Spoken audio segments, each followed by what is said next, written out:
This is Late Night Health. This is the radio show that cares about the most important part of your life, your health. Hi, I'm Mark Alyn, and along with the insane Daryl Wayne, and I do mean insane, we are going to cover over the next 2 hours a variety of health issues ranging from meditation and how it can work for you to, if you're sitting at a desk, you could be exercising and working at the same time.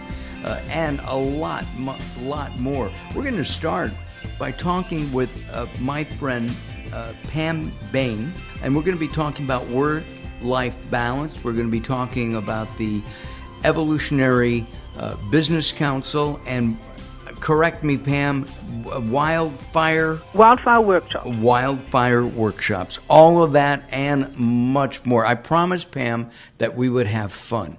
And as a matter of fact, we have today's show seems to be revolving pretty much around the EBC, the Evolutionary Business Council. We've got Pam to start. A little bit later in this hour, we're going to be speaking with our regular member, Robert Clancy. He joins us each and every week for a few minutes. And then we'll also be starting hour number 2 with Swami, who's going to talk to us about the health benefits of meditation. He's also known as the Orange Cowboy. He's a hoot. We'll have some fun. And we have some other people mixed in there as well. Daryl and I are going to have some time this first hour to chit-chat. We haven't done that in a real long time. So we'll have a chance to do that as well. Pam, let's start with your background. You're kind of like the operations person for wildfire workshops, but you do so much more. And I've fortunately had a varied past, so I have all the skills required. Wildfire Workshops includes the Evolutionary Business Council, as well as an online training company for those people who want to know how to change the world, how to get their message out there. Why is it important for you to want to change the world? I'm gonna stop. I have a technical issue in my office. My internet went out, and apparently it went out from about 9 o'clock yesterday morning, just before. And it's still out as far as I know. And you said, relax, it'll get fixed. Because I called you and said, hey, I'm running a few minutes late, and started to complain. And you said, just relax about it. Have you always been like that? No. No, technology would be like something I had to conquer. And then I realized I can actually walk away from the technology. I have my cyber-free Saturdays where I don't check emails, I don't go online, and my brain and heart thank me. Yeah, but during the week, can you imagine if today, after our interview, your technology was just not there? That's why we have some amazing IT folks that we work with, because it actually has happened, and it used to happen on a regular basis a few years ago. And it's really getting clear about where you're putting your focus. So if the internet goes down, it affects everybody. We've had it here. I'm in Calgary. We had a few years ago, a transformer went out and took down a major section of the city for power, and it lasted for several days. So it's like, we spent a lot more time on the phone, but you just have to find a way to move forward. If you tie yourself into the anguish of, it's not working, you can't find a solution. But how do you tell one of your clients, gee, I can't respond to your email? I can't. Literally that. I can't respond to your email. I'm calling you because I know we've got this issue, and we are working on it. And I think you just have to be really sincere in the moment that you are working on it, and as soon as it's resolved, we'll let you know. You and Teresa and Charmaine and I'm just trying to think of some of the other key members of EBC. Well, we have Harrison Klein. He's been on the show. Collins Brake, Marilyn Suttle, Joel Young. They're actually, several of those people are either board members of the EBC Council or past members. You are Joseph from way up in the boonies of Canada. Yes. He's in Winnipeg. In Winnipeg, yes. Terrific guy. I actually roomed with him when I met all you guys about 2.5 years ago, and was thrilled. I was a little bit concerned, but it was such a wonderful weekend. And in fact, I get to spend time with Robert and Swami and another gentleman in a couple of weeks at the end of September. We're all getting together for a workshop down in the Oceanside community. Yeah, that's going to be a lot of fun. And it'll be a lot of fun. All right, let's forget about that. Let's talk about Pam. You're an author as well? I'm working on. Well, I'm one of these people. I have many projects on the go, so I probably have 3 books in my head. It's getting it from the head and onto the paper. So I'm working with someone to get the first book written, or completed, I should say, called The Enlightened Gypsy, because I've traveled and lived and worked my way around the world. But you're from Canada? New Zealand originally. New Zealand? Yeah. Oh, okay. And how did you get to Canada? Well, I went to England for a few years and lived and worked in England and traveled around Europe. And then my sister and I said, well, we don't want to go home to New Zealand because we knew we'd have to get, the typical job, the typical life. So we decided, let's go to Canada for a year. 34 years later, we're still here. Wow. Amazing. 54 years, did you say? 34. 34. Okay, I added 20 years to your age. All right. Yeah, well, thank you. I look good then for 70-odd. Work-life balance. You just mentioned something. You said you have cyber-free Saturdays. Correct. And it's... And that's part of my letting go of the technology, because I'm thinking of the Lord of the Rings where he says one ring to rule them. Right. If we allow the technology to rule us, there is no peace, not in my world anyway. So you have to actually, for myself, is to give up that technology. Plus, I think of it as life-work balance, and that's a shift. I used to work 7 days a week. As an entrepreneur, that's very common. Yes, it is. I still work 6 days, but I look for more time for me in the work week, as well as my Saturdays. In working that way, in dropping a day of work and just having a Pam and family day. Yeah. Do you feel that that's a healthier aspect, both mentally and physically?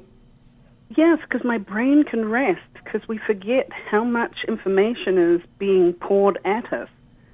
What is it? I read a stat once that someone in Elizabethan times, there's more information in the New York Journal than they would have in their whole lifetime.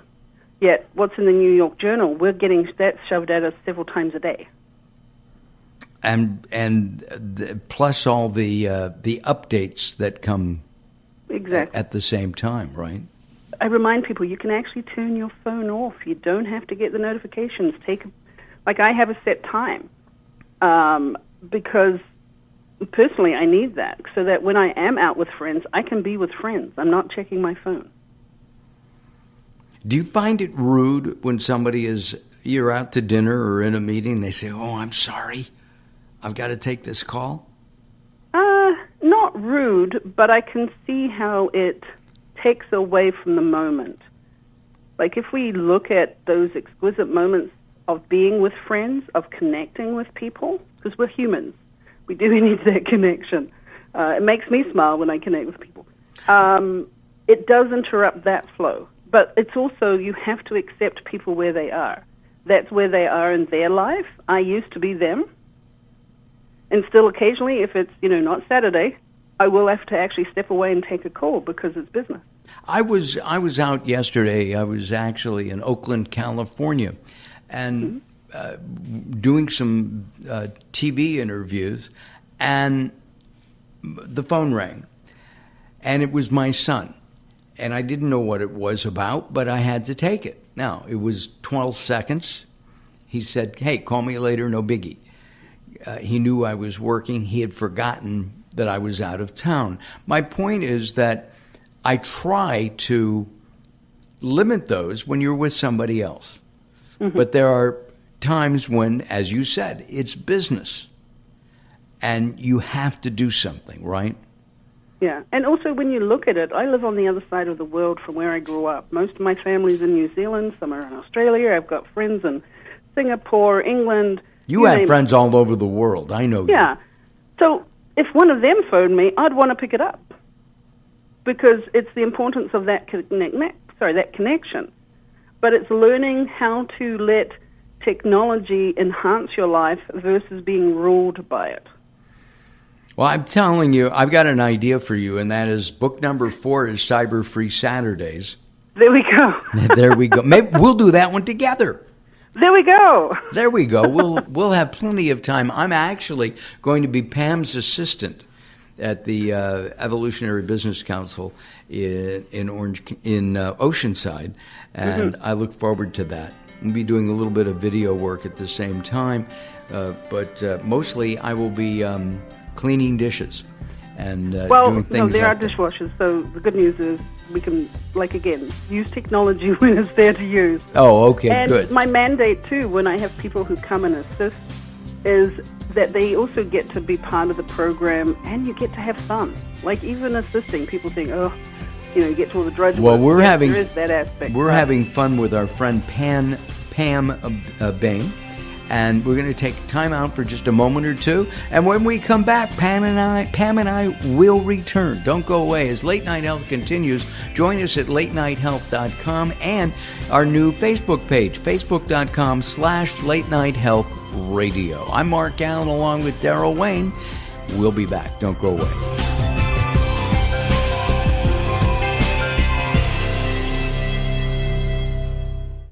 Welcome to Guide to the Soul. This is Robert Clancy. The greatest bridge you can cross in life is one that connects your heart with another's. Giving of yourself is the ultimate gift of receiving. Love bridges the distance between any two hearts, even if that expanse is between here and heaven.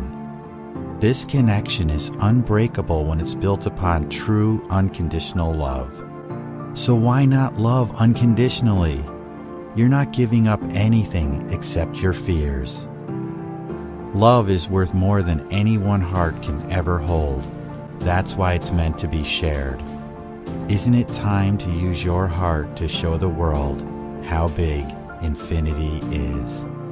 For more inspiration from Robert Clancy, visit guidetothesoul.com or go to the Moments with Robert page on latenighthealth.com. If you or someone you love suffers from drug addiction, now is the time to utilize your private health insurance PPO plan. If eligible, receive up to $30,000 or more in substance abuse benefits with low or no out-of-pocket cost. We are the National Treatment Network, the premier drug and alcohol treatment referral service operating 24/7. We help connect you with facilities nationwide that accepts PPO private health insurance for substance abuse. If you have PPO substance abuse coverage and you need immediate admittance to a medical detox or residential rehab treatment center, call us now. Call our live referral helpline today. The call is free. This program is not available to Medicare or Medicaid customers. Call 800-296-1252. 800-296-1252. 800-296-1252. That's 800-296-1252.